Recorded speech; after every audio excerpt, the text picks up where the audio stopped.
Fíjese en cómo por encima de la hipófisis se encuentra el quiasma óptico, que es una estructura nerviosa que contiene los axones que vienen de la retina ocular. Esta es una diapositiva que les presento para que tengan una mejor idea de ciertas dimensiones de la hipófisis. La hipófisis está localizada en la cilla turca, que es una estructura dentro del esfenoides, y la hipófisis se encuentra por debajo de el quiasma óptico y del nervio óptico, ¿no? Fíjense, normalmente la hipófisis tiene una altura de aproximadamente unos 8 milímetros. Fíjense, es una glándula bien pequeña y sin embargo controla el normal funcionamiento de diferentes glándulas que están localizadas en el resto del cuerpo. Y podríamos decir que más o menos desde el techo de la silla turca hasta el quiasma hay más o menos unos entre 8 y 10 milímetros, ¿no? Sí, 8 a 10 milímetros.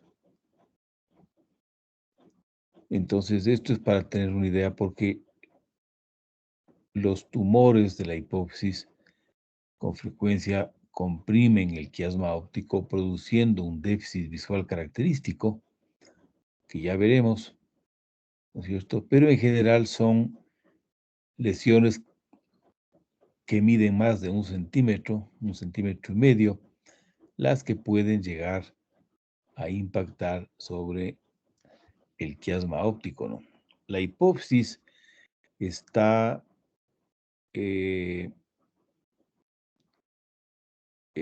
irrigada por dos arterias. La arteria hipofisaria superior, que es una arteria que se encarga de llevar la sangre hacia la hipófisis hacia la hipófisis hacia la hipófisis anterior, ¿sí?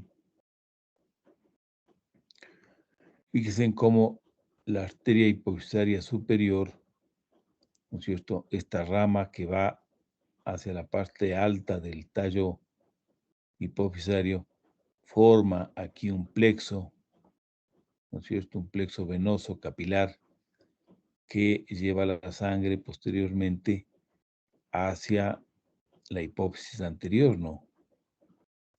Con lo cual este plexo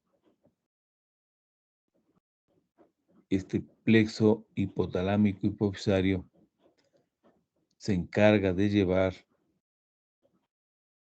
las hormonas liberadoras que se producen en el hipotálamo. Fíjense, son estas neuronas, ya vamos a ver en un segundo, estas neuronas hipotalámicas transportan y liberan a nivel de la eminencia media, ¿sí?, las hormonas que bajan en gran concentración para estimular a las células que se encuentran en la hipófisis anterior, ¿no es cierto? Entonces, este es un mecanismo que asegura que las concentraciones de las hormonas o de los neuropéptidos hipotalámicos no se diluyan en la circulación general, sino que lleguen en gran concentración a la hipófisis anterior. Y la hipófisis posterior está principalmente irrigada por la arteria hipofisaria inferior, fíjese. Y una rama de la arteria hipofisaria superior también contribuye a la irrigación de la hipófisis posterior. Fíjese que la hipófisis está conectada con estas neuronas. Hay dos tipos de neuronas, ¿no? Hay unas neuronas que, como acabamos de ver, liberan sus neuropéptidos hipotalámicos a nivel de la eminencia media y por la circulación portal hipofisaria, estos péptidos llegan acá a estimular a las hormonas, a las células que están en esta zona. Estas neuronas del núcleo supraóptico, ¿no es cierto?, no liberan la hormona antidiurética tan arriba, sino que son tractos nerviosos largos que bajan a través del tallo hipofisario del infundíbulo y liberan directamente la hormona antidiurética a nivel de la circulación en este plexo venoso de la hipófisis posterior, ¿no? Fíjense, esto es muy interesante, es una diferencia radical con lo que pasa con la hipófisis anterior, ¿no es cierto? Y esto explica por qué la sección por un accidente de tráfico, por ejemplo, del infundíbulo, puede provocar una deficiencia de hormona antidiurética, a veces temporal, ¿no? Porque finalmente estas neuronas se dan modos de hacer llegar la hormona antidiurética a la circulación general, liberando esto en tramos más anteriores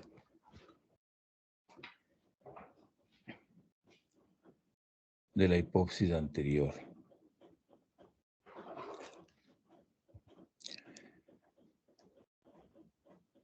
Que el hipotálamo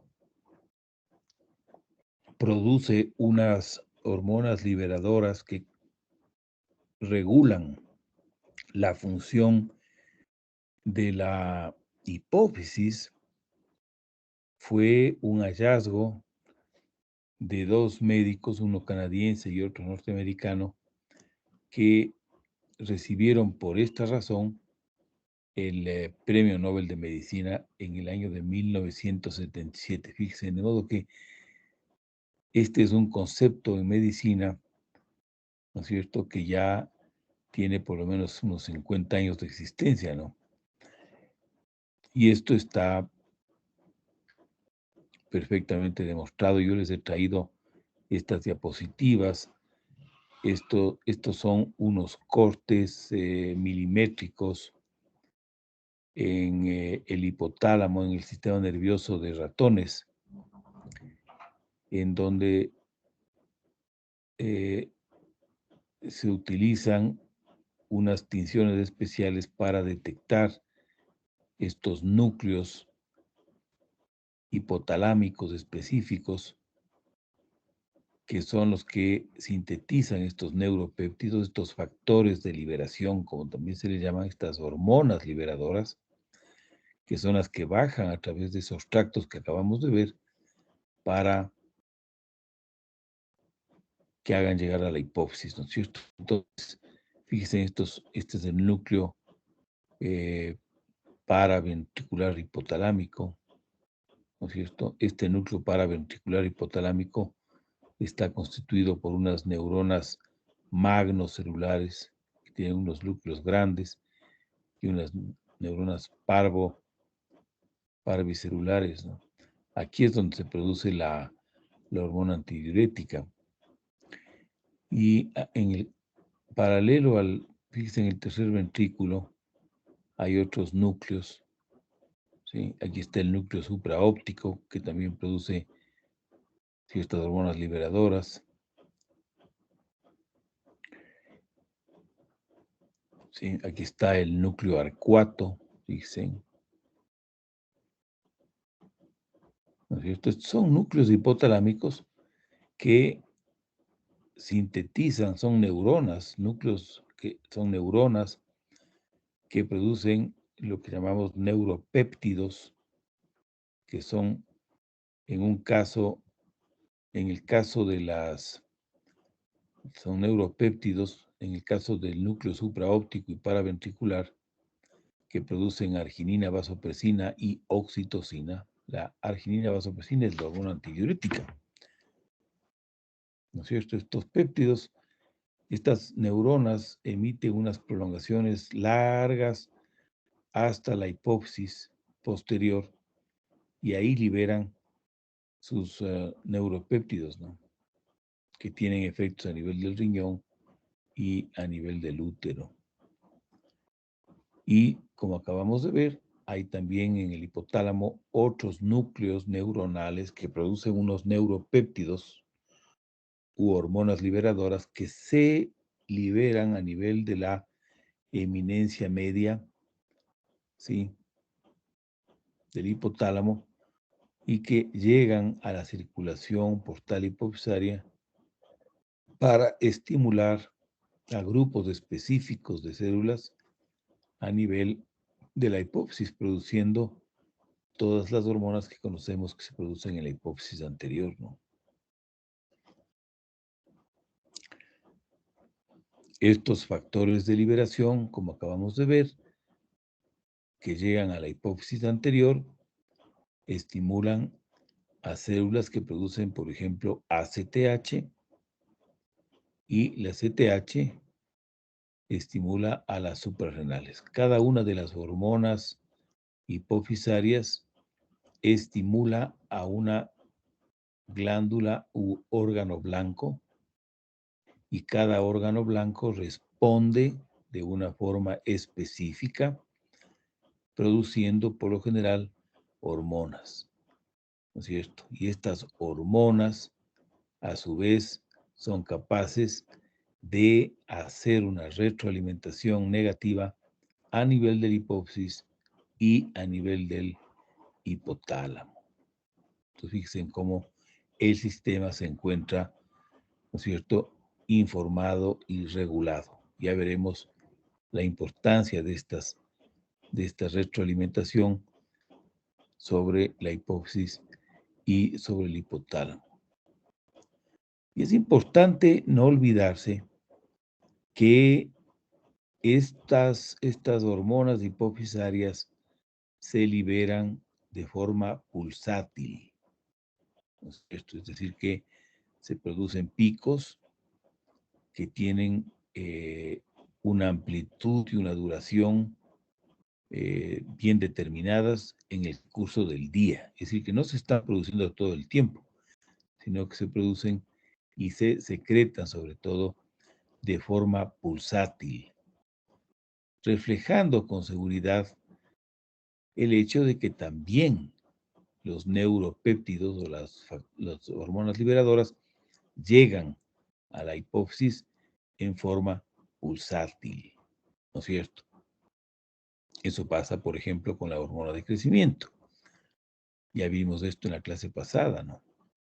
La mayor parte del tiempo la hormona de crecimiento tiene niveles muy bajos, excepto en el momento en el que se producen los pulsos, ¿no es cierto? Y entonces la amplitud y la intensidad de los pulsos varían según diferentes momentos del día. Aquí tienen ustedes un resumen. Toda esta información está en nuestro capítulo, que ustedes lo van a leer después de la clase, pero aquí es sumarizado. Fíjense en la estructura que tienen los neuropéptidos o los factores de liberación hipotalámicos, ¿no? Por ejemplo, la hormona liberadora de gonadotropinas, ¿no es cierto?, es un polipéptido de 10 aminoácidos. La hormona liberadora de ACTH es un péptido de 41 aminoácidos.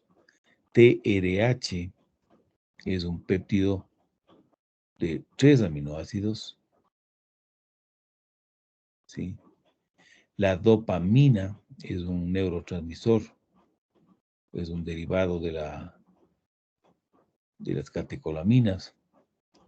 La somatostatina es otro péptido inhibidor que tiene 14 aminoácidos. Y la hormona liberadora de hormona de crecimiento, que es un polipéptido de 44 aminoácidos. Fíjense, todos estos son péptidos y aminas que se sintetizan en neuronas hipotalámicas y que bajan a través de la circulación portal hipofisaria para interactuar con receptores específicos en los grupos celulares que se encuentran en la hipófisis anterior, ¿sí? Y aquí tienen ustedes la constitución química de las diferentes hormonas hipofisarias, ¿no es cierto? Tenemos, fíjense este porcentaje indica el porcentaje de células dentro de la hipófisis anterior que corresponden a las células productoras de hormona de crecimiento. ¿Sí? Pues fíjense, la hormona, o digamos las células que producen hormona de crecimiento son las células más abundantes en la hipófisis anterior. ¿Sí? Aproximadamente el 50% de las células de la hipófisis anterior son hormonas que producen hormona de crecimiento. Células que producen hormona de crecimiento.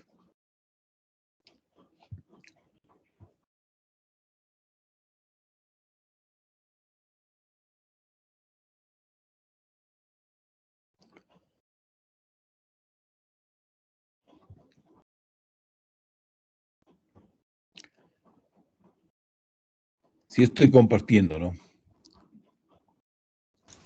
Sí, Doc. Sí, Doc, sí está compartiendo. Muy bien. Luego tenemos, fíjense, las células que producen prolactina, que hacen más o menos el 20% de todas las células de la hipófisis anterior, y que la prolactina, fíjense, es un polipéptido grande de 198 aminoácidos. La hormona de crecimiento es un polipéptido de 191 aminoácidos. Fíjense, aproximadamente el 20% de las células que se encuentran en la hipófisis anterior producen ACTH, la hormona que estimula a las glándulas suprarrenales. Y esta es una hormona que es un polipéptido de 39 aminoácidos. Y luego tenemos las gonadotropinas, que es el término genérico para referirse a la LH y FSH, que son hormonas que tienen unas actividades distintas a nivel de las gónadas, ¿no es cierto? Y las células que producen gonadotropinas hacen más o menos el 10%, fíjense, son poco abundantes. Y dicen las menos frecuentes son las células que producen TSH, la hormona estimuladora de la tiroides, que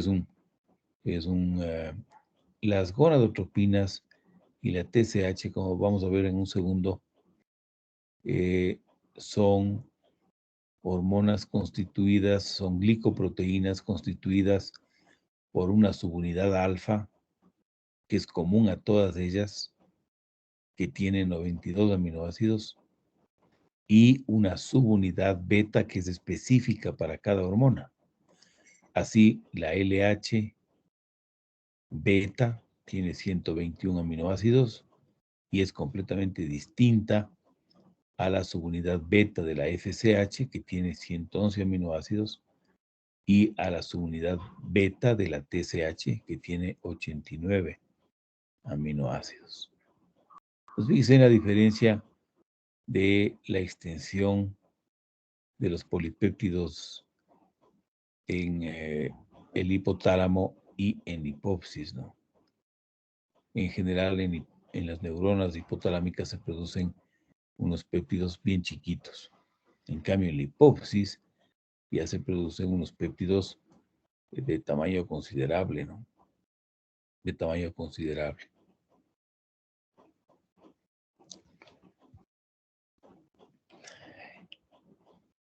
Van a ver ustedes en el texto que van a leer de este capítulo algo que deberían poner atención, y es que en la embriología de la hipófisis se conoce que la hipófisis se desarrolla a partir de la bolsa de Rathke, ¿no es cierto? Y la bolsa de Rathke es la que da origen a la hipófisis anterior. Y existen una serie de factores de transcripción que se encargan de este proceso.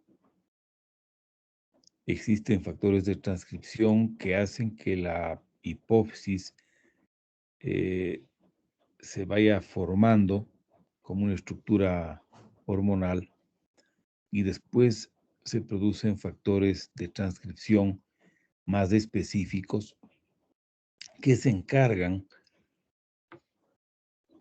de diferenciar cada uno de los grupos celulares que contiene la hipófisis. Es decir,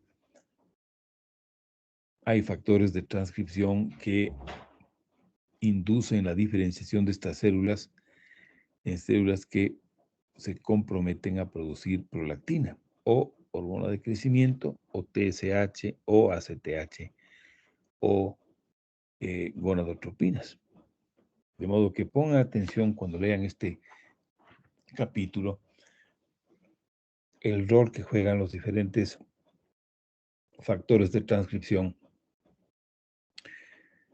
en este tema. Ahora vamos a pasar a hablar de cada una de las hormonas que se producen en la hipófisis anterior.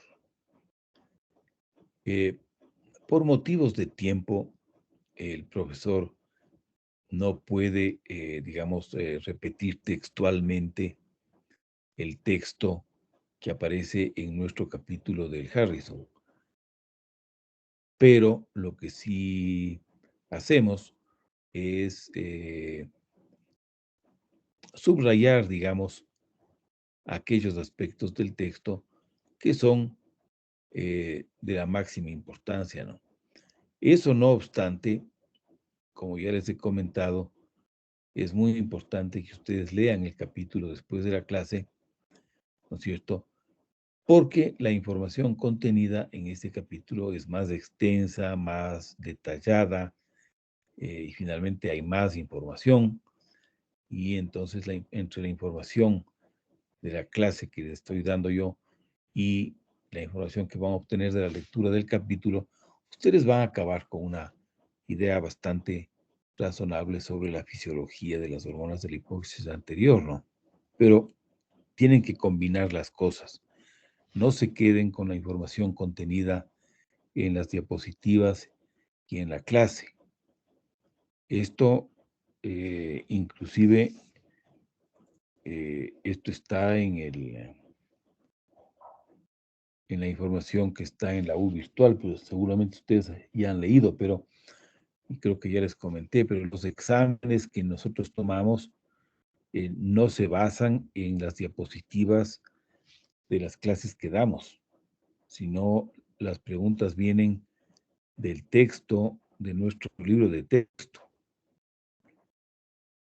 Entonces, hay muchas preguntas cuya respuesta no se encuentra en estas diapositivas, ¿no? Es decir, la clase es una visión introductoria general que enfatiza en ciertas cosas importantes, pero no contiene ni mucho menos toda la información que ustedes deberían en relación a este tema. Bueno, con esta introducción, vamos a hablar ahora de la prolactina. La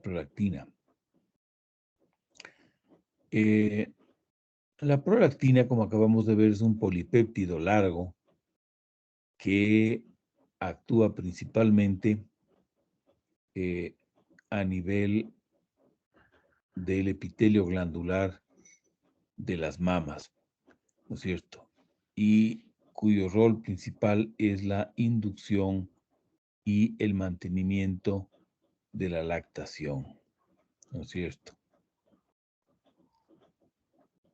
Y una segunda función de la prolactina es deprimir la función reproductiva, deprime la función reproductiva, ¿sí? Y esto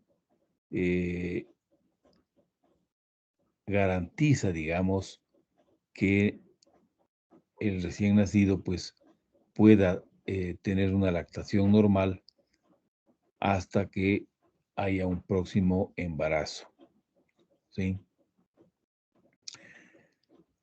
La depresión de la función reproductiva de la prolactina se produce a diversos niveles. Fíjense, uno de los más importantes es que la prolactina suprime la liberación de la hormona liberadora de gonadotropinas a nivel hipotalámico, ¿sí? Y de gonadotropinas a nivel de la hipófisis, y afecta también la esteroideogénesis a nivel del ovario, fíjense, y también a nivel del testículo. En la mujer impide la foliculogénesis, ¿sí? La maduración del folículo, y la actividad de la aromatasa en las células de la granulosa, que son las células que producen estrógenos, ¿no es cierto? La aromatasa es la enzima clave que convierte la testosterona producida en las células de la teca y aromatiza la testosterona a estradiol en las células de la granulosa. Entonces, ese proceso está interferido por la prolactina. También tiene un efecto luteolítico y una fase lútea inadecuada, ¿sí? Es decir, que en otras palabras, la producción de progesterona es defectuosa y corta. En el varón, la atenuación de la LH a nivel central ocasiona una disminución de la testosterona y de la espermatogénesis. Fíjense qué interesante cómo esta prolactina deprime la función reproductiva tanto a nivel central como a nivel periférico. Y finalmente, fíjese, en la prolactina se conoce que también reduce el deseo sexual. Reduce el deseo sexual. Estas funciones de la dopamina han sido críticas para la evolución de los mamíferos y de la especie humana. Pónganse ustedes a pensar la importancia de la prolactina para la lactación. Uno puede imaginarse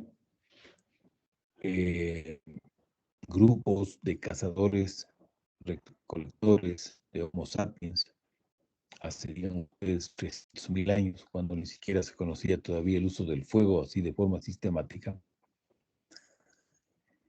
Y estos grupos de cazadores y recolectores tenían que movilizarse, ¿no es cierto? No eran sedentarios, tenían que buscar sus alimentos, tenían que cazar, vivían en cuevas. Y para una mujer, miembro de este grupo de cazadores-recolectores, el dar a luz un niño tiene que haber sido una cosa bastante complicada, ¿no? Uno se pone a pensar qué le pueden haber dado de alimentar a un recién nacido en esas condiciones, ¿no? Entonces, solamente imaginándose en ese tremendo problema que habrán tenido las mujeres en esa época, uno comprende el milagro que es, ¿no es cierto?, la inducción y el mantenimiento de la lactación. Es decir, que un alimento de forma natural, espontánea, un alimento completo que le permitía al niño alimentarse durante los 2 primeros años de vida, ¿no es cierto? Y después ya comenzar a integrarse poco a poco el de su grupo, ¿no? Pero el primer año, los primeros 2 años, si no había prolactina, ese era un caso perdido, ¿no? Y asimismo, fíjense en la función reproductiva, ¿no? La función reproductiva. Nada hubiera sido más difícil de manejar para una mujer que estaba dando de lactar que el quedarse embarazada nuevamente, ¿no? ¿No es cierto? Y entonces, el quedarse embarazada nuevamente y el dar a luz otra vez después de 9 meses hubiera complicado notablemente el mantener la lactación del recién nacido, ¿no? Y entonces, fíjense en cómo la prolactina no solamente se encargaba de que se alimente bien el recién nacido, sino que evitaba que la mujer, ¿no es cierto?, tenga otra vez un nuevo embarazo que complique las cosas, ¿no? Entonces, todo esto son mecanismos de adaptación que fueron operativos y fueron críticos para que la especie prospere sobre la Tierra, ¿no es cierto? Y actualmente, pues ya, digamos, la lactación y todo esto, pues actualmente es, sin duda, es todavía muy importante, ¿no? Pero digamos, actualmente hay opciones alternativas para nutrirle a un recién nacido, ¿no? Los niveles séricos de prolactina suelen fluctuar en las mujeres entre 10 y 25 microgramos y en los varones más o menos de 10 a 20 microgramos por litro. Un fenómeno bien interesante es que durante el embarazo y la lactancia, ¿no es cierto?, se produce una hiperplasia del lactotropo. El lactotropo es el nombre que se emplea para referirse colectivamente a todas las células que producen prolactina, ¿no es cierto? Así como el somatotropo es el conjunto anterior que producen hormona de crecimiento. Y esta hiperplasia del lactotropo durante el embarazo está estimulada por los estrógenos. Y durante el embarazo, los niveles de prolactina pueden aumentar inclusive hasta más de 10 veces los valores normales. Fíjense, de modo que durante el embarazo no es raro encontrar niveles de prolactina que sobrepasan los 250 microgramos por litro, ¿no? Y entonces, conociendo los efectos de la prolactina, uno más o menos puede ya explicarse por qué una mujer que tiene un tumor que produce prolactina, es decir, una producción de prolactina que no tiene ninguna relación con las necesidades de ese organismo, lo que va a producir es galactorrea, porque va a inducir y mantiene la lactación, y produce amenorrea, ¿no es cierto? Porque ese es el efecto de la prolactina, ¿no es cierto? Deprimir la función reproductiva, ¿no es cierto?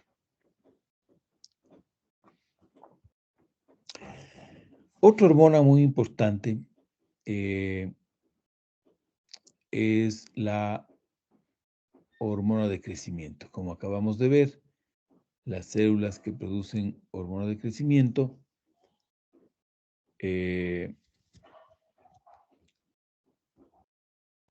son las más abundantes dentro de la hipófisis anterior.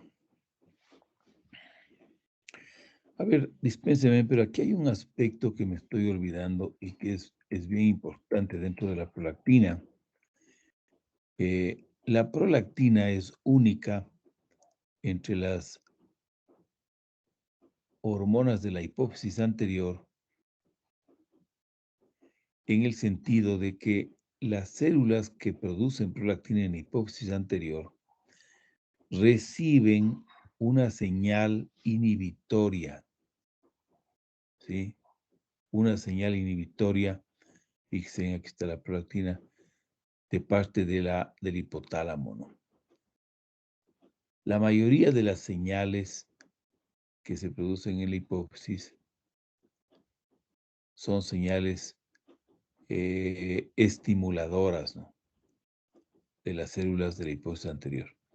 Pero las células, el lactotropo, como acabamos de decir, el lactotropo, el principal regulador del lactotropo es la dopamina, que viene del hipotálamo y que tiene una actividad inhibitoria, ¿no es cierto? En ausencia de dopamina, estas células del lactotropo producen prolactina de forma espontánea, ¿no es cierto? Y así se explica por qué cuando hay lesiones que afectan al tallo hipofisario, digan ustedes una sección por un accidente o un tumor que comprime el infundíbulo y dificulta la llegada de la dopamina, el resultado va a ser hiperprolactinemia. A diferencia de lo que ocurre con las otras hormonas, ¿no? Que se produce una deficiencia del resto de hormonas, ¿no es cierto? Cuando hay un defecto, un problema para que lleguen las hormonas liberadoras, ¿no? Con la prolactina pasa todo lo contrario. En ese sentido, la prolactina es característica y distinta del resto de hormonas. Bueno, vamos a seguir con la hormona de crecimiento y acabamos de ver que la hormona liberadora de GH producida en el hipotálamo es un neuropéptido que estimula al somatotropo uniéndose al receptor de la hormona liberadora de GH. Se han descrito casos de talla corta extrema, ¿sí? De talla corta extrema, que resultan de una mutación en el receptor de GH-RH. Fíjense qué interesante. Estos son ya trabajos a nivel de biología molecular, ¿no es cierto?, que están comenzando a encontrar mutaciones a nivel de estos mecanismos de control. La somatostatina es un otro neuropéptido que inhibe la liberación de hormona de crecimiento a través de su unión con los receptores de somatostatina de tipo 2 y de tipo 5. ¿Sí? La somatostatina también, esto es muy interesante, fíjense, se expresa en otras áreas del sistema nervioso central, en el tracto gastrointestinal y en el páncreas, la somatostatina, ¿no es cierto? En donde tiene, curiosamente, fíjense, también una actividad inhibitoria, ¿no? Esto es bien interesante, ¿no? Como la misma molécula tiene efectos inhibitorios a nivel de la hipófisis anterior y en otras regiones del organismo. La hormona de crecimiento también se encuentra regulada, ¿no es cierto?, por una hormona que se llama GH-relina, que es un péptido derivado del estómago. Este péptido estimula la producción de hormona de crecimiento. ¿Sí? Hay que recordarse lo que ya comentamos, que la hormona de crecimiento es un péptido que se produce en pulsos, se libera en forma de pulsos, ¿no es cierto? Estos pulsos son mucho más frecuentes durante la noche y cuando las personas están durmiendo que durante el día. Y la secreción de hormona de crecimiento disminuye con la edad. La secreción de hormona de crecimiento es máxima en la época de la pubertad, que es cuando se produce el brote de crecimiento de la pubertad, con lo que los seres humanos alcanzamos nuestra talla definitiva, ¿no es cierto? Y ahí es cuando la hormona de crecimiento juega un rol clave para asegurar que alcancemos la talla definitiva. Pero luego de aquello, la secreción de hormona de crecimiento comienza a bajar, ¿no es cierto? Y en adultos, ¿no es cierto?, ya las concentraciones de GH son más o menos un 15% de las que se vieron en la época puberal, ¿no? El hígado y el cartílago, que son los principales sitios sobre los que actúa la hormona de crecimiento son efectivamente los que tienen mayor cantidad de receptores de hormona de crecimiento, ¿no? Y el hígado es la principal fuente de IGF-1. Ya vamos a ver cómo la hormona de crecimiento ejerce sus efectos sobre el crecimiento lineal, estimulando la producción hepática de IGF-1. ¿Sí?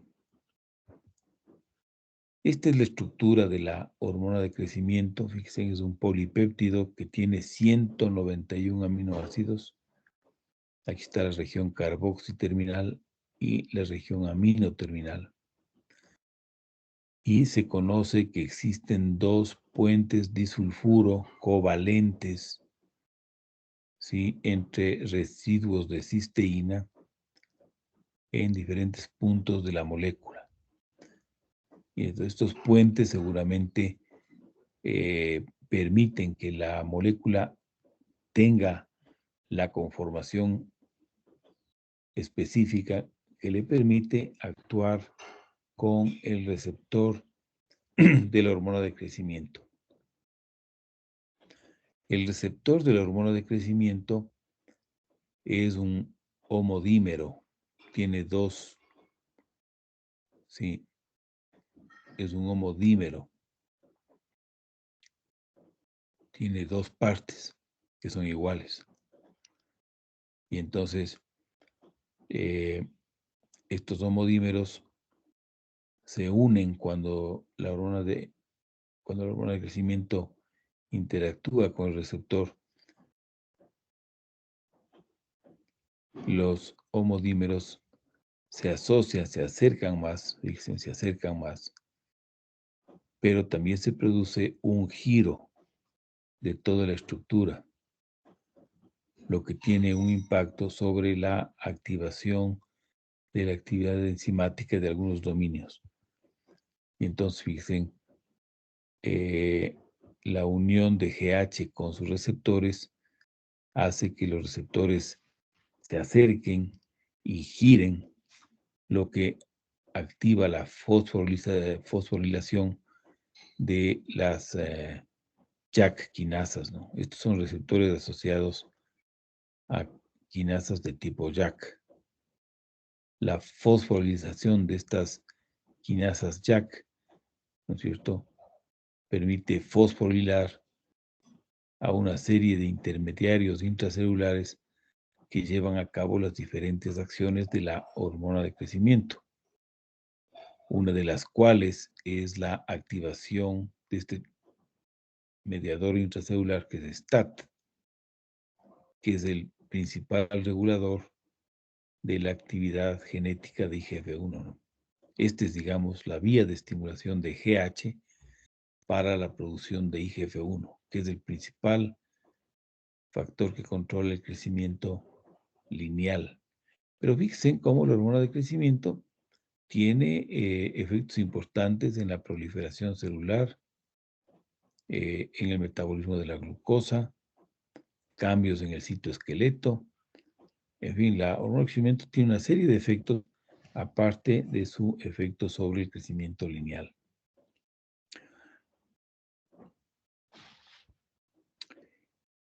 Lo que se llama el eje hipotálamo pituitario IGF-1, ¿sí?, está constituido por el hipotálamo, que es en donde se produce GH y RH, y la somatostatina, los mismos que modulan la producción pulsátil de hormona de crecimiento, ¿sí? La hormona de crecimiento interactúa con su receptor específico a nivel del hígado para estimular la producción, como acabamos de ver, de IGF-1, ¿sí? IGF-1. IGF-1 interactúa a nivel del tejido óseo, a nivel del cartílago, con su receptor para estimular el crecimiento. ¿sí? A nivel del tejido óseo, del cartílago y del músculo. Pero fíjese en cómo hay receptores de hormona de crecimiento también en el tejido adiposo y el efecto de la hormona de crecimiento en el tejido adiposo es el producir un catabolismo del tejido adiposo. Por eso, las personas que tienen deficiencia de hormona de crecimiento suelen tener un aumento del tejido adiposo, que es difícil de reducirlo por la deficiencia de la hormona de crecimiento. Fíjese, en la IGF-1 circula unida a una proteína que se une a IGF-1. Se llama IGF Binding Protein.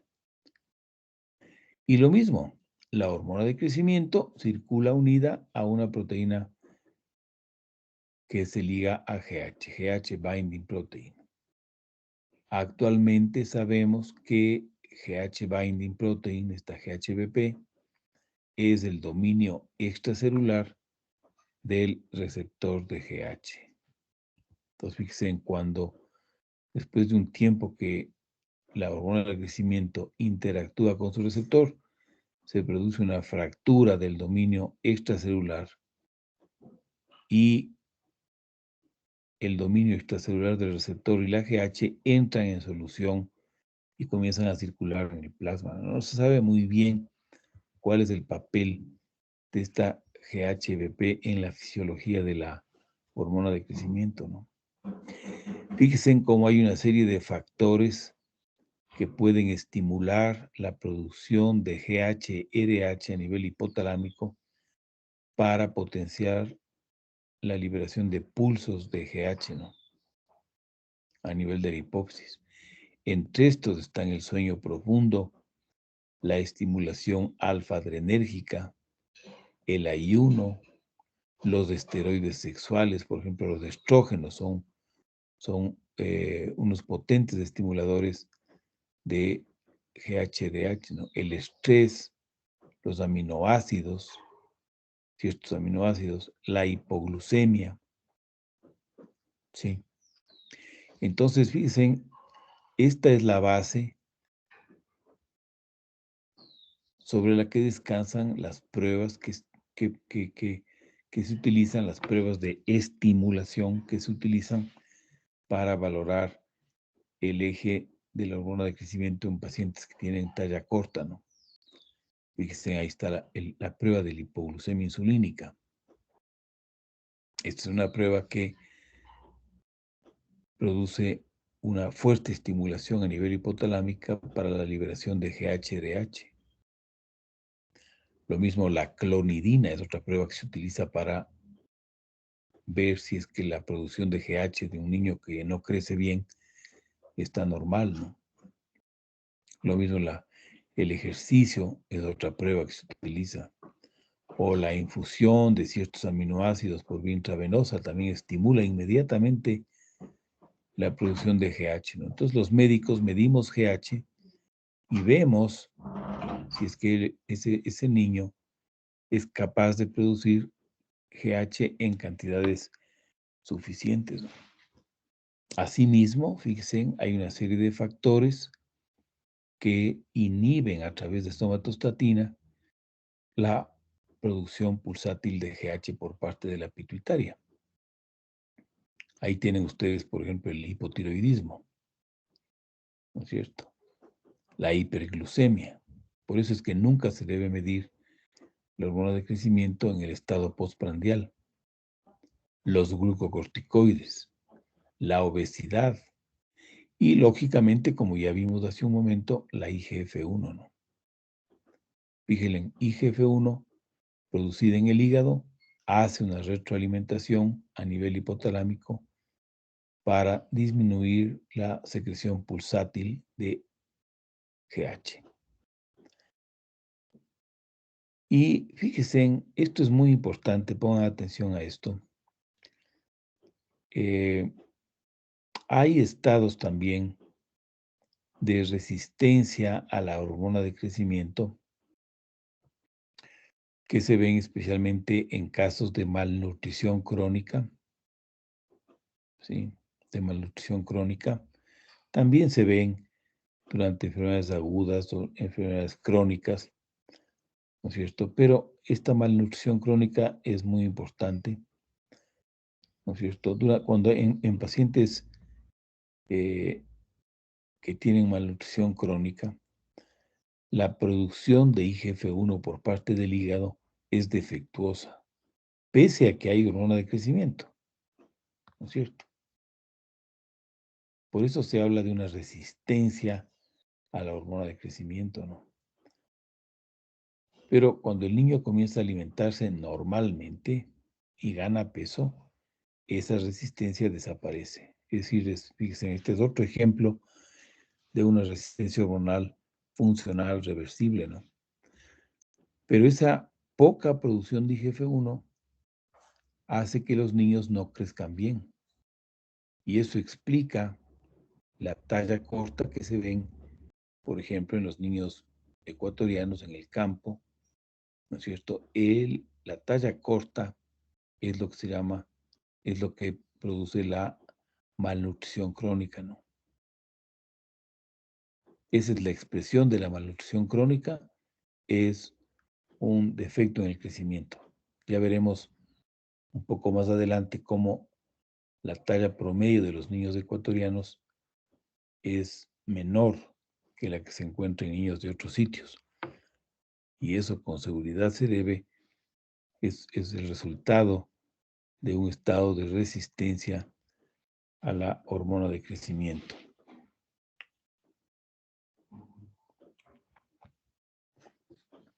Fíjese, en la estimulación de la hormona de crecimiento sobre el hígado, no solamente induce la síntesis de IGF-1, sino que también induce la síntesis de dos proteínas. La una es la que acabamos de comentar, la IGFBP de tipo 3, es decir, la proteína transportadora de IGF-1, y una subunidad ácido lábil.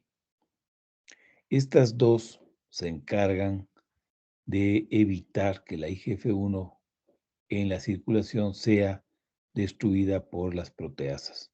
Es decir, que este complejo le protege a la IGF-1 y asegura que su distribución y su vida media sean óptimas.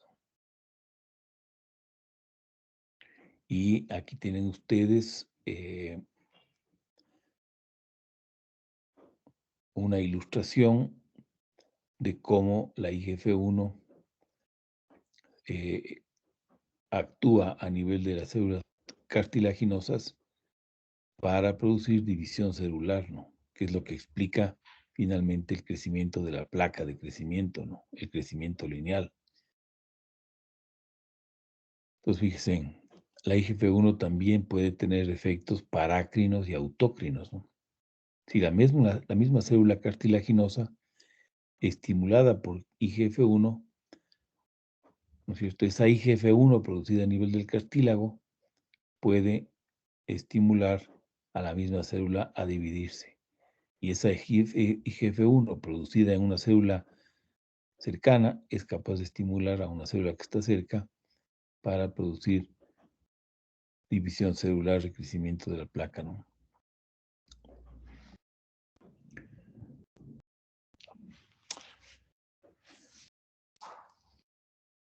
Ya veremos en una próxima clase las consecuencias de una deficiencia de hormona de crecimiento. Pero la hormona de crecimiento es esencial para el crecimiento lineal de los seres humanos, ¿no? De nuevo, quiero enfatizarles en la importancia de que se revisen el texto de este capítulo en el Harrison. Son más o menos unas 2 páginas y media. Y ya verán ustedes cómo ahí hay muchísima más información de la que nosotros podemos en el curso de una clase proveer, ¿no? Entonces, les recomiendo vivamente que se sienten a revisar y a sacar resúmenes, en fin, a tratar de memorizar y así hacerse de conocimientos que les van a ser útiles en algún momento. Vamos a revisar ahora una tercera hormona clave que se produce en la hipófisis. Fíjense en cómo esta glándula pequeñita, que tiene el tamaño que puede ser como el de la mitad de una arveja, ¿no es cierto?, produce unas hormonas que son críticas para el funcionamiento de una serie de glándulas endócrinas. Vamos a ver la ACTH. La ACTH, que es la hormona liberadora de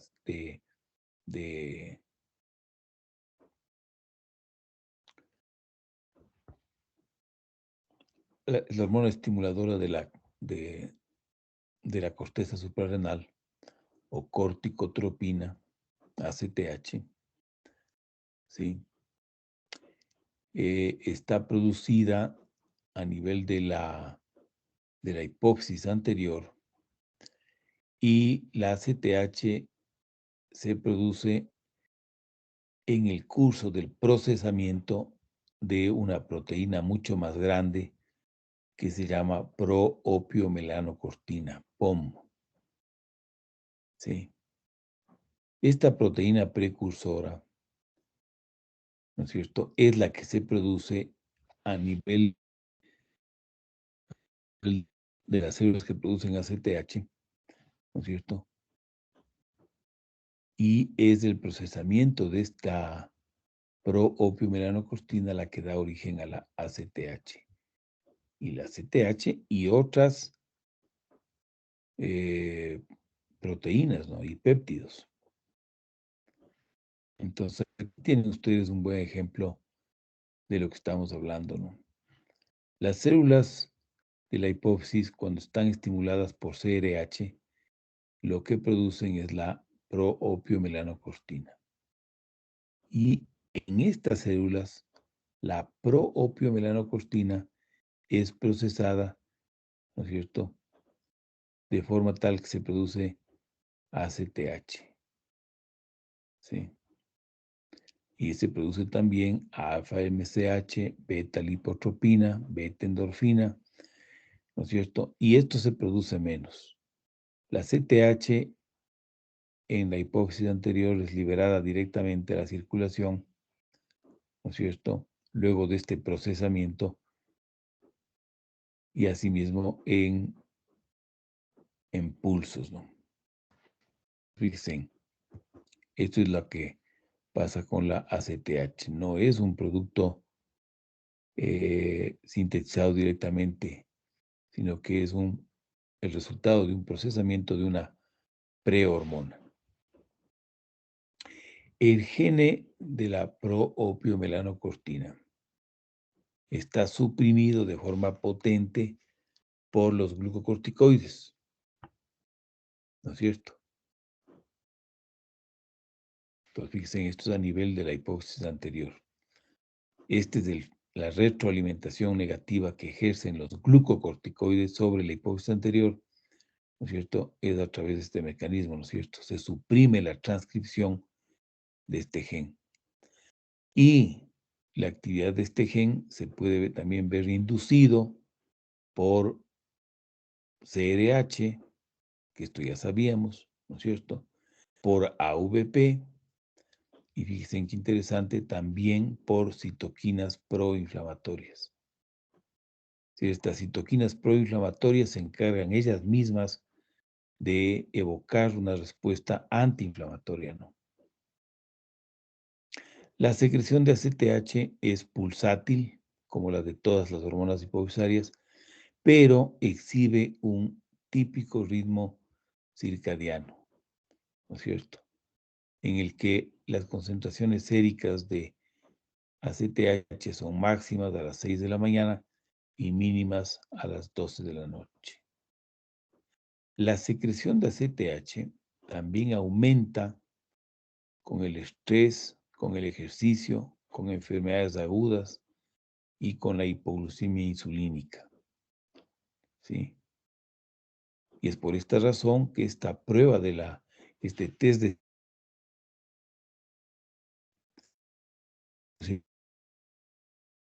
la capacidad del hipófisis para producir hormona del crecimiento, sino también para producir ACTH.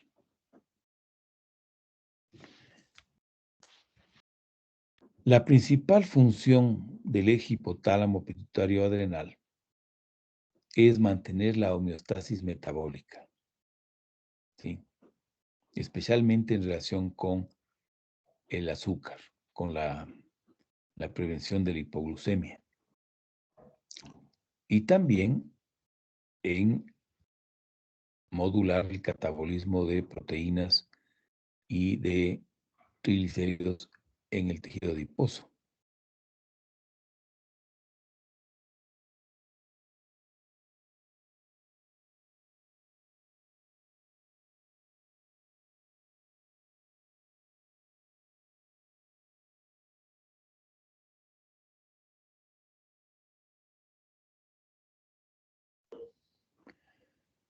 Si me están escuchando,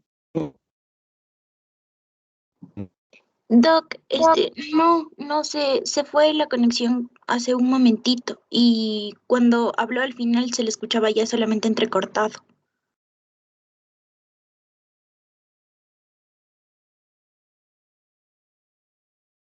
Doc, ¿nos escucha tal vez?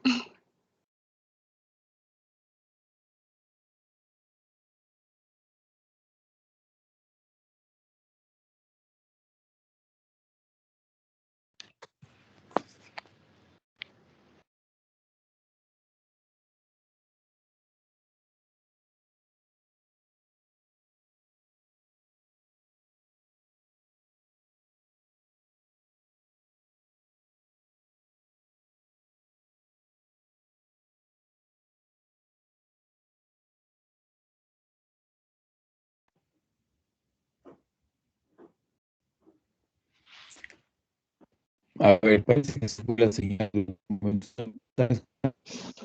Doc, no le escuchamos, está con la conexión bastante mala. Se le escucha solamente muy entrecortado.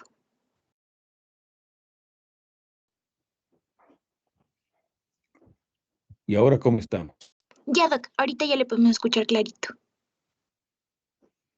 Bueno, entonces, fíjense, la CTH ejerce sus efectos, ¿sí?, estimulando las glándulas suprarrenales. Y a nivel de las glándulas suprarrenales, lo que hace la CTH es inducir la formación de esteroides, ¿sí?, estimulando la síntesis de las enzimas claves que son capaces de procesar el colesterol en diferentes partes de la molécula, dando origen finalmente, ¿cierto?, a los glucocorticoides y a los andrógenos suprarrenales. Y como ya veremos, la CTH no es un regulador muy importante de la producción de aldosterona en las suprarrenales. La CTH también se encarga de mantener la proliferación y la función de la célula adrenal, ¿no? Para llevar a cabo estos efectos en las glándulas suprarrenales, la CTH tiene que unirse a un receptor, ¿verdad? Que no se llama receptor de CTH, se llama receptor de melanocortina 2. Receptor de melanocortina 2.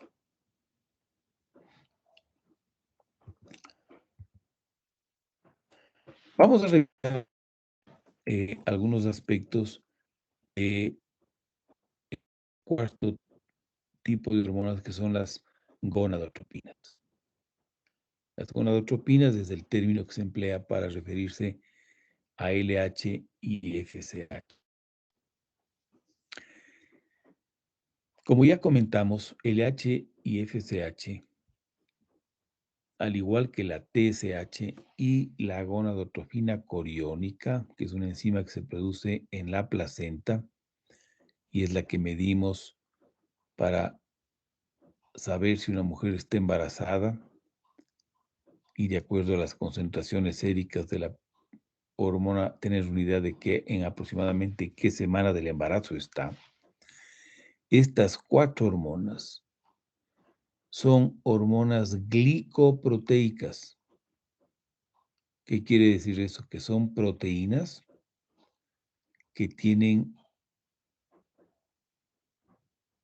en unión covalente azúcares, ¿sí? Azúcares que juegan un rol importante en la función.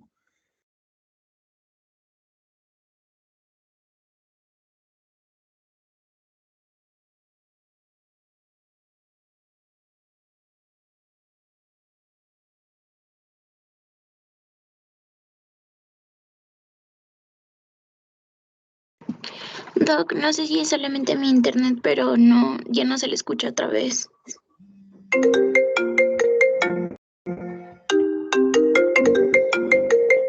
Aló.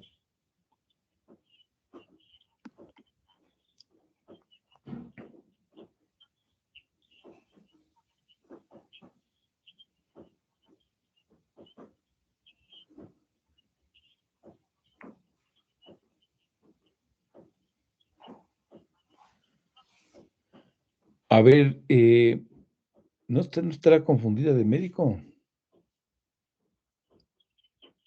No, no, yo soy el hermano, yo soy Francisco.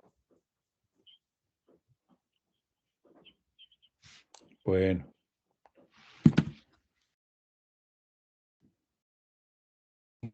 otra vez sí me está escuchando porque Doc, no le escuchamos. Se le escucha muy entrecortado y la mayor parte del tiempo se le corta por completo el audio.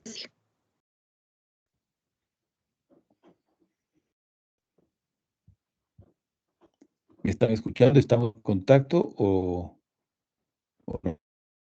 Doc, o sea, le escuchamos, pero muy poquito y solamente ciertas palabras, no se le escucha completamente, está muy cortado la conexión. Está mejor, ¿no? Ahí está mejor. Sí, Doc, ahí ya le podemos escuchar. Bueno, sí hay algún problema con la comunicación intermitente. Bueno, entonces les decía que estas 4 hormonas eran hormonas glicoproteicas heterodiméricas, o sea, que tienen dímeros distintos, constituidos por una subunidad alfa y beta. La subunidad alfa y beta son péptidos codificados en genes distintos, ¿no es cierto? Como ya comentamos, la subunidad alfa es común a todas y la subunidad beta es la que les confiere especificidad.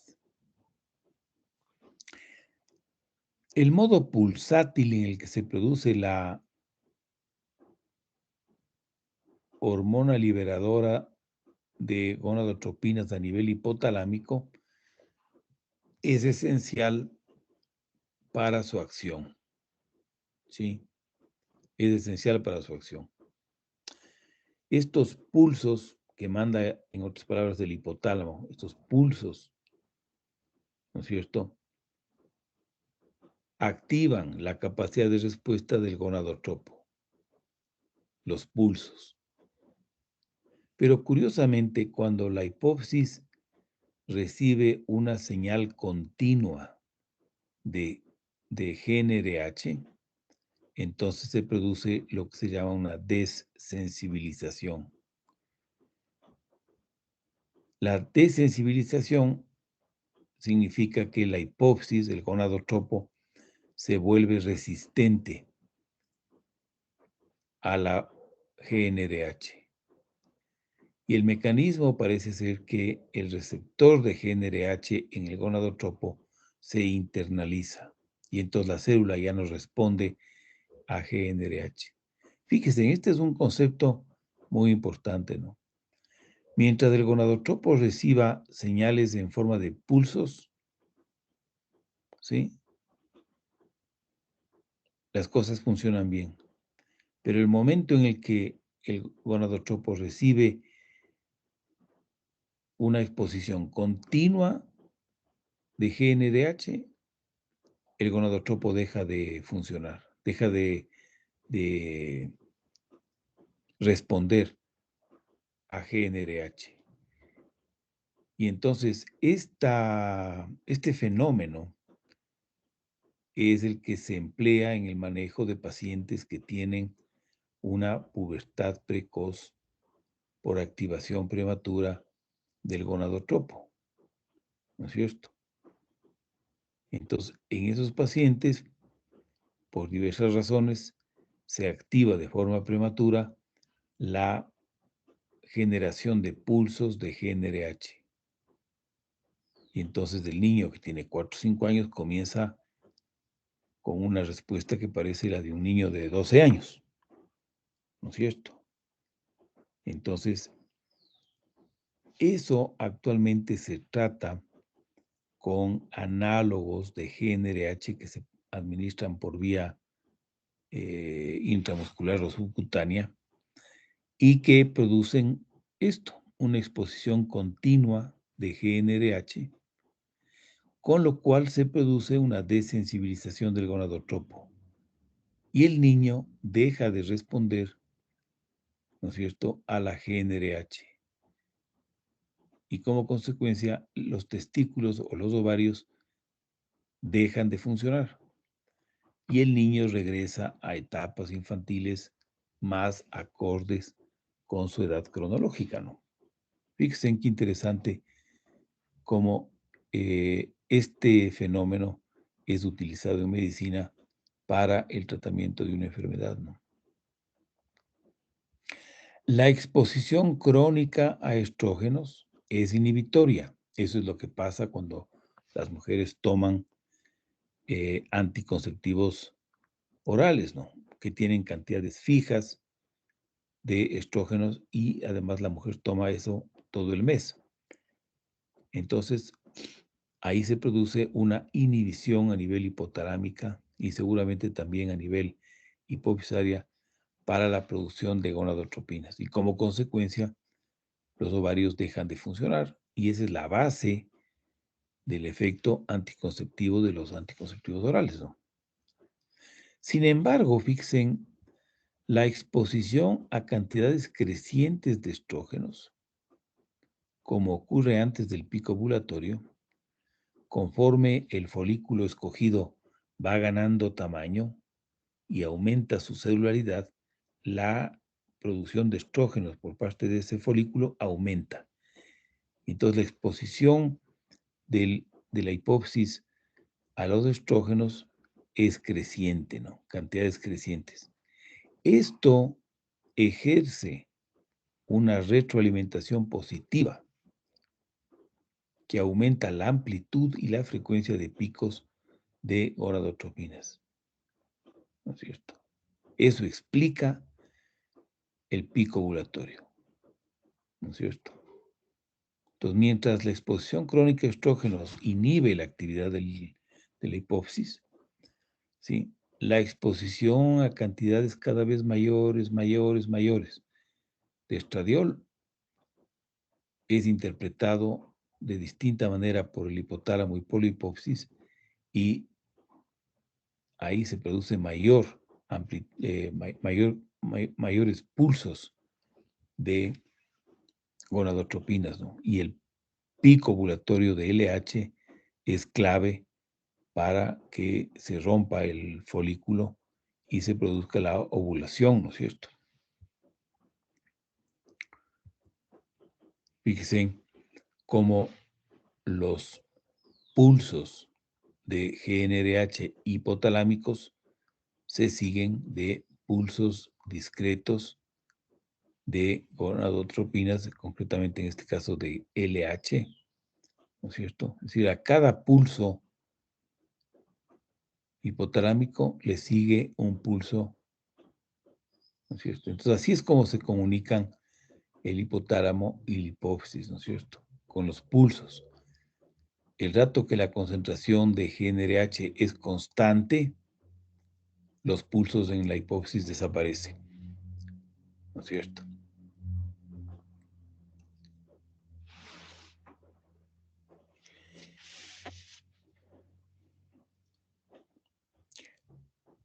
Si bien la GnRH hipotalámica es el principal regulador de LH y FSH, la síntesis de FSH, es decir, la hormona estimuladora del folículo, la síntesis de FSH también está regulada a nivel hipofisaria por los péptidos gonadales activina e inhibina. Fíjense, estos son dos péptidos producidos en los testículos, ¿no es cierto? Y son péptidos que hacen una retroalimentación negativa sobre la síntesis de FSH. Esta activina e inhibina son miembros de la familia de los factores de transformación, factores de crecimiento de transformación de tipo beta, Transforming Growth Factors, TGFs. En la mujer, la hormona estimulante del folículo regula el desarrollo folicular e incrementa la producción ovárica de estrógenos. ¿Sí? Fíjense, la FSH es la que regula la producción de estrógenos por parte del folículo. La LH en la mujer facilita la ovulación, como acabamos de ver, y la LH luego de la ovulación es clave para el mantenimiento del cuerpo lúteo, que a su vez produce progesterona, ¿no es cierto? Que es la que le transforma al endometrio que estaba en fase proliferativa en un endometrio de tipo secretor, ¿no es cierto? Más glandular, más vascularizado, más espeso, más grueso, ¿no es cierto? Entonces, ese útero es el que está listo para recibir al óvulo fecundado si en caso se produce la fecundación. Entonces, fíjense, este es el rol de la FSH y la LH en la mujer. En el varón, la LH induce la síntesis y secreción de testosterona por las células de Leydig. Fíjense qué interesante. ¿Sí? Un poco de lo mismo ocurre en las mujeres, ¿verdad? En las mujeres, la LH es la que se encarga de estimular la producción de testosterona en las células de la teca. Ya vamos a ver eso en un momento. Y esa testosterona pasa a las células de la granulosa, en donde la FSH potencia la actividad de la enzima que transforma la testosterona en estrógenos.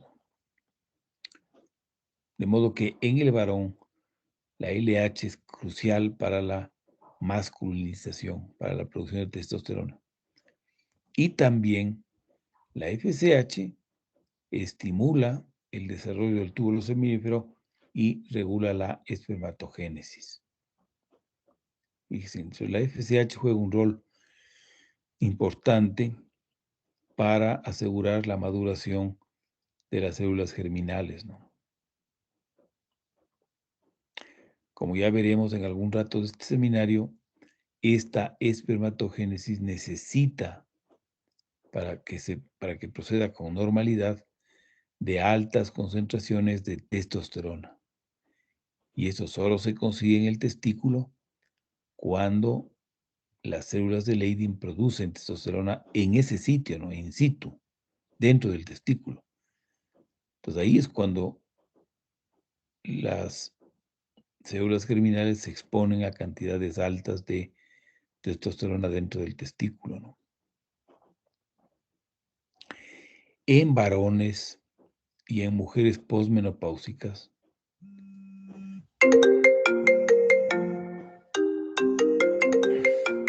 a ver, dispénseme un segundo. Aló. Dígame.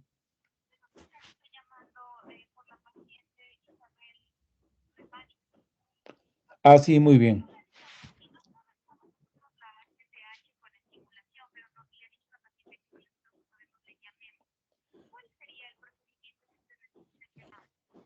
Ya, qué bueno que me llame. ¿Con quién estoy hablando? ¿De usted trabaja en el laboratorio? Del Dopino.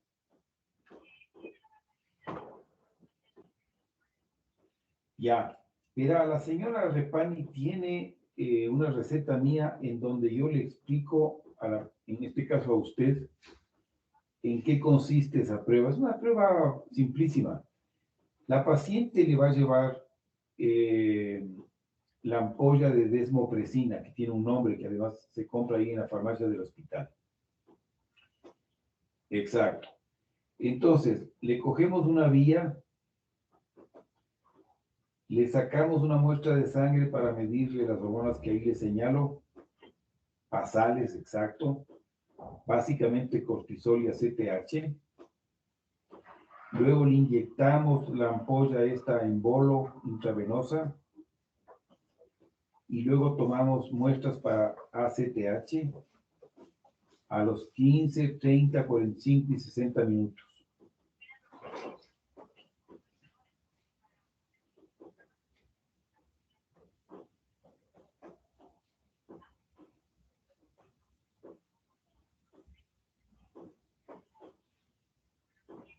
Ya.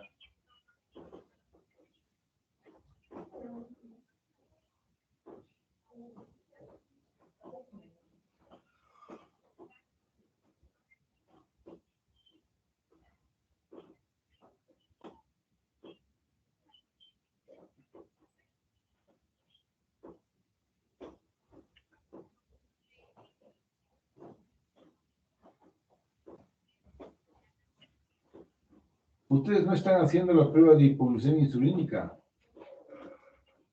Bueno, ahí se inyectan, bueno, yo sé, pero ahí inyectan insulina.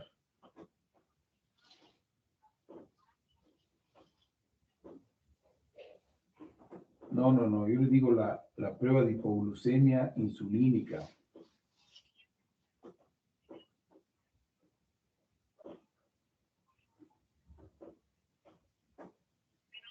No, pero esa prueba no es oral, esa prueba es inyectada. Ustedes no hacen ninguna prueba inyectada en el laboratorio.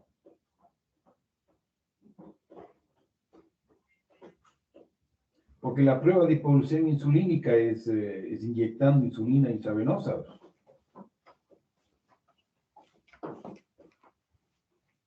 No, es que es otra prueba, esta no tiene nada que ver con hipoglucemia insulínica, no tiene nada que ver. La Medicol es una prueba para los...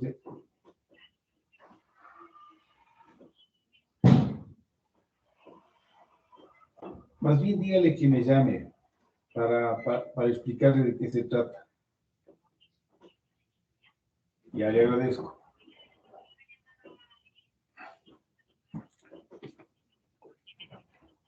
Ya, gracias. Hasta luego. A ver, dispénseme, ¿me están escuchando? Sí, Doc, sí le escuchamos. Ya, muy bien. A ver, aquí hay otro concepto que es interesante. Fíjense, en varones y en mujeres posmenopáusicas, es decir, cuando ya los ovarios han dejado de funcionar, la principal fuente de estrógenos, fíjense, en los varones también tienen un poco de estrógenos, es el estroma del tejido adiposo, en donde se sintetiza estrona a partir de la dehidroepiandrosterona, que es un andrógeno débil secretada por la corteza suprarrenal. Fíjense, esta es una acción que también está mediada por la enzima aromatasa, ¿no? Por la enzima aromatasa. Es decir, la conversión, ¿no es cierto?, de un andrógeno en este caso, un estrógeno como la estrona. Fíjense qué interesantes. Todos estos son conceptos de fisiología endocrina que son importantes tenerlos en cuenta, ¿no? Yo les he traído este gráfico que están viendo, que les va a servir toda la vida, ¿sí? Para comprender. Ustedes saben que los folículos ováricos que rodean al óvulo tienen dos tipos de células. Tienen las células de la teca, que son unas células exteriores, y son las células de la granulosa, que son las que están más en contacto con el folículo mismo. Pero estas son dos compartimentos, por decirlo así, separados, ¿no es cierto? Entonces, las células de la teca son células que están principalmente estimuladas por la LH, ¿no es cierto? Y la estimulación de LH en las células de la teca conduce a que el colesterol se convierta eventualmente en testosterona. Fíjense, en testosterona. Y también un poco de androstenediona, que es un andrógeno débil. Estos dos andrógenos, fíjense, estos dos andrógenos pasan, difunden hacia la célula de la granulosa, ¿sí? En donde son convertidos en estradiol. Fíjense.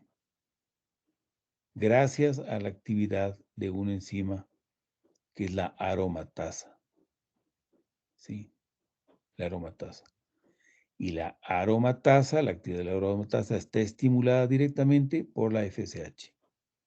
Fíjense, la FSH es la que aumenta los niveles de AMP cíclico intracelulares, activan la proteína quinasa A, que es clave para activar a la enzima aromatasa, que convierte estos andrógenos en estradiol. Y este estradiol sale a la circulación. Entonces, fíjense, así es como se produce el estradiol en los ovarios, ¿no? En cambio, en los varones no existen células de la granulosa. Lo que existen son las células de la teca, ¿no es cierto? Células de la teca que producen finalmente, se comportan como las células de Leyden, produciendo principalmente testosterona. Tengan paciencia, me están llamando del hospital.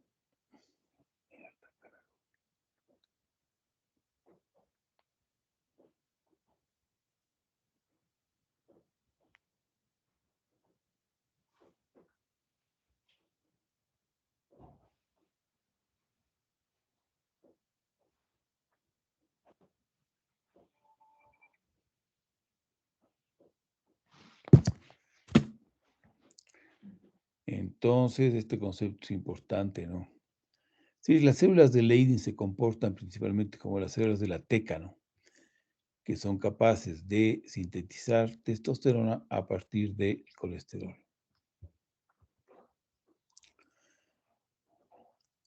Fíjense, aquí tenemos el concepto de la retroalimentación tan importante en endocrinología, en este caso referido al testículo, ¿no es cierto? La FSH estimula la maduración de la espermatogénesis produciendo inhibina, la cual tiene un efecto de retroalimentación negativa a nivel central, y también la LH, clave para la síntesis de testosterona, la misma que tiene efecto de retroalimentación negativa a nivel hipotalámico y pituitario, ¿no? Y finalmente, vamos a ver el caso de la hormona estimuladora de la tiroides, que es la tirotropina. Fíjese, la tirotropina es un tripéptido que está constituido por 3 aminoácidos, ¿no es cierto? Perdón, esta es la TRH. Esta es la TRH. La TRH es un tripéptido producido a nivel del hipotálamo que estimula a la pituitaria para que se produzca TSH. La TSH estimula a la tiroides positivamente y como resultado de esta estimulación se producen las hormonas tiroideas, ¿no es cierto?, que tienen efecto de retroalimentación negativa a nivel central, tanto a nivel pituitario como hipotalámico, ¿no es cierto? Un evento en el que la T4 tiene que convertirse en T3, porque es la T3 la que se une a los receptores nucleares de hormonas tiroideas, concepto que ustedes van a revisar justamente en estos días, porque la tarea que les acabo de mandar justamente se refiere al mecanismo de acción de las hormonas, ¿no? Entonces, ustedes se van a familiarizar con este concepto de los receptores de hormonas tiroideas. Fíjense, este es un concepto que ya sabíamos, la TSH es una glicoproteína, ¿no? Es una glicoproteína. Y entonces, fíjense en cómo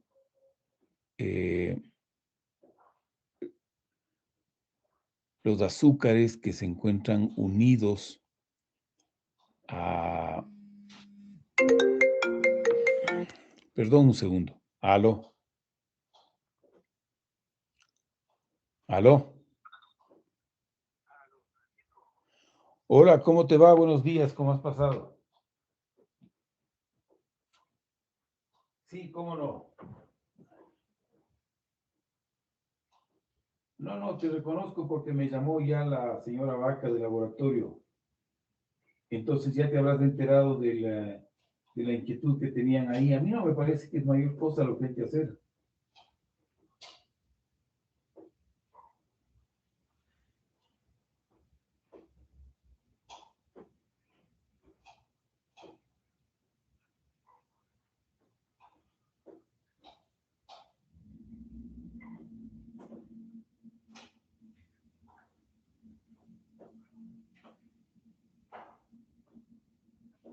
ACTH, sí. Ustedes en el laboratorio no hacen ninguna prueba de estimulación. ¿Y por qué no hacen ninguna prueba de estimulación? Bueno,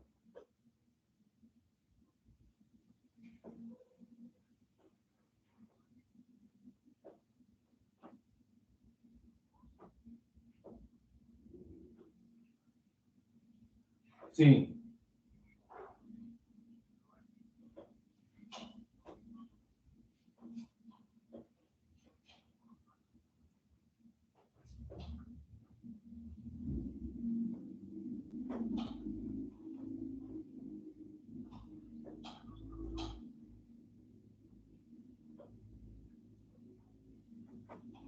Y entonces, ¿cómo hacemos en este caso?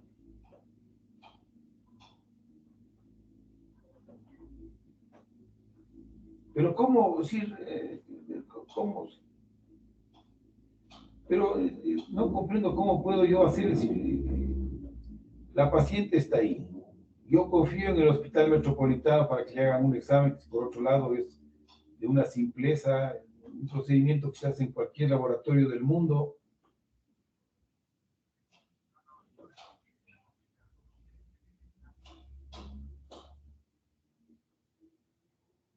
Pero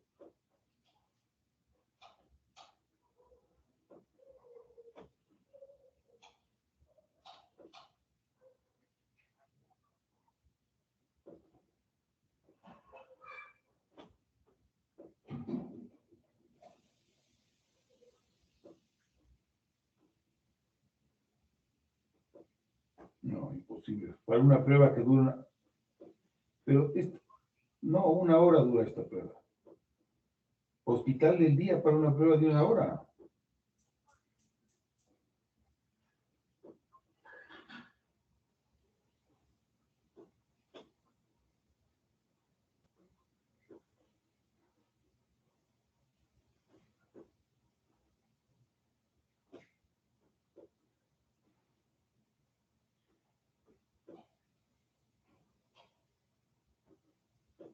Ujú.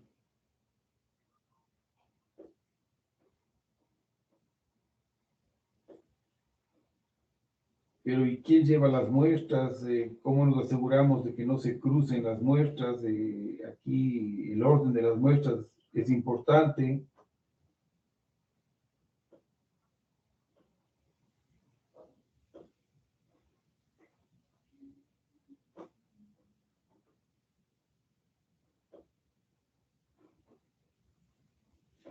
Bueno, ustedes tienen un flebotomista.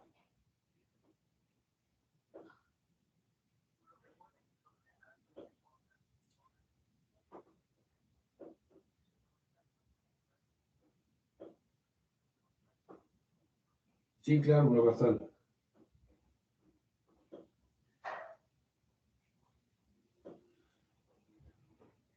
45 y 60.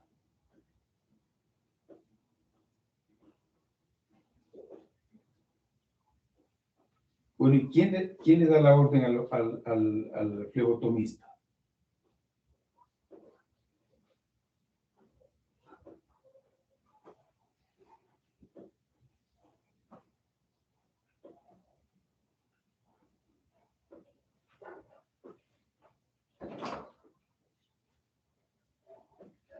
A ustedes les llaman desde emergencias.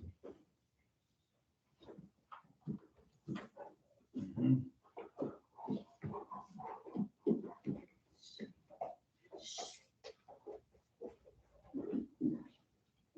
Ya. Bueno, yo creo que vamos a hacerlo por emergencias.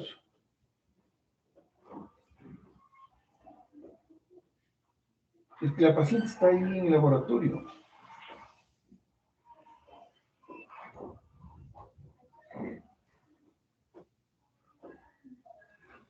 Y de emergencia les llaman a ustedes.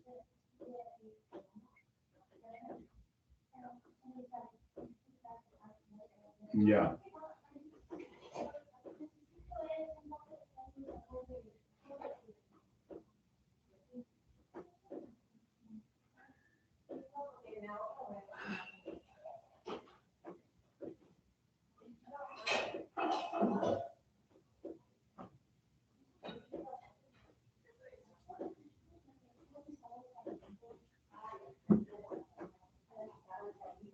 Ya, y tú puedes un poco coordinar ese tema una vez que de emergencia les llamen.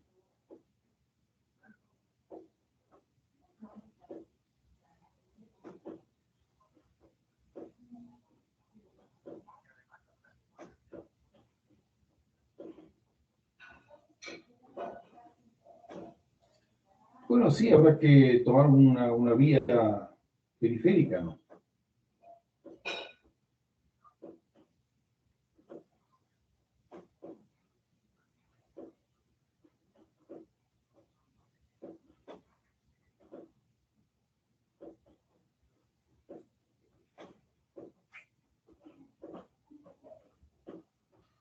Ya.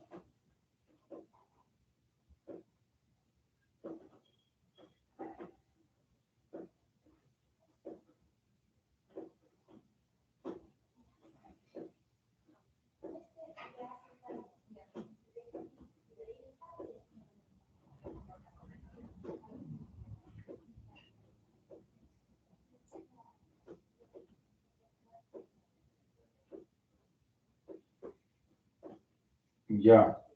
Y dime una cosa, ¿en qué tiempo se demoran en procesar la CTH?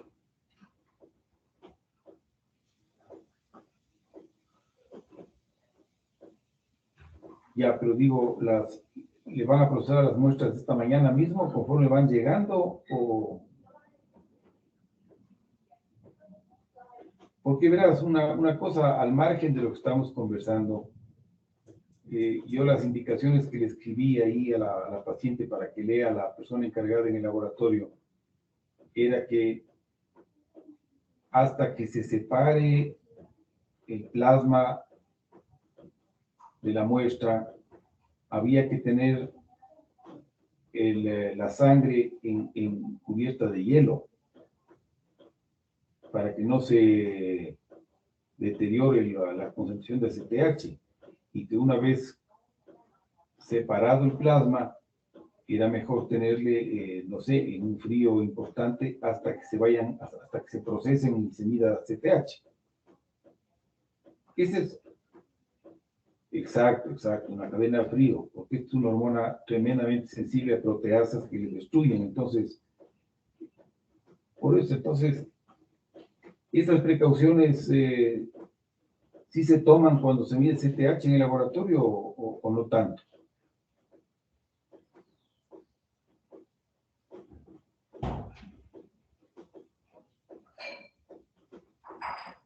Ya, pero se mantiene una cadena de frío, como dices tú.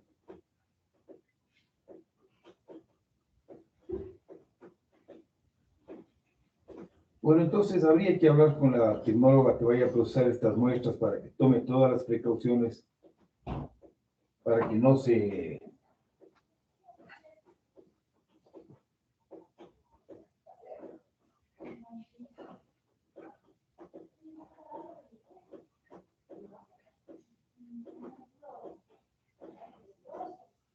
Ya, bueno, yo puedo hablar con emergencia.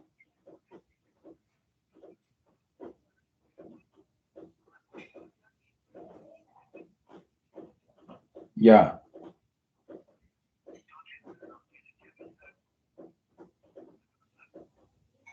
De acuerdo.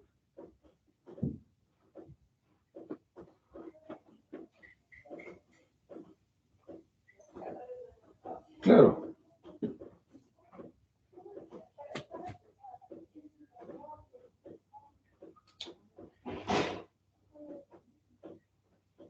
Pero si el flebotomista sabe que tiene que estar ahí cada 15 minutos, no hay ningún problema.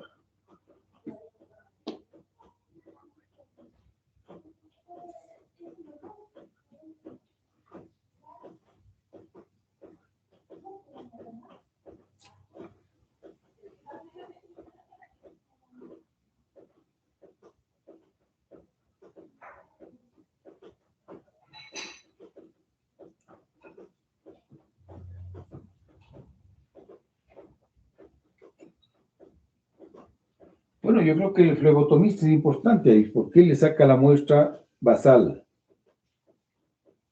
Y entonces el médico ese rato le puede inyectar la sustancia. Entonces el flebotomista ya sabe cuál fue el momento cero. No tiene que estarle llamando para que se entere de que ya le han puesto. Le ponen ese rato.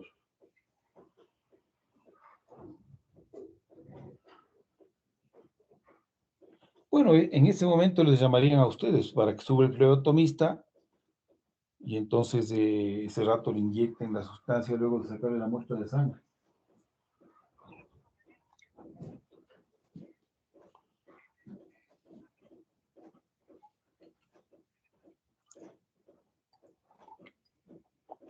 Ellos no le van a sacar, tu flebotomista le va a sacar. Por eso, que le cojan la vía, verás, yo voy a llamar a emergencias. Bueno, por eso, pero que le cojan la vía y una vez que le hayan cogido la vía, que le llamen al flebotomista al laboratorio.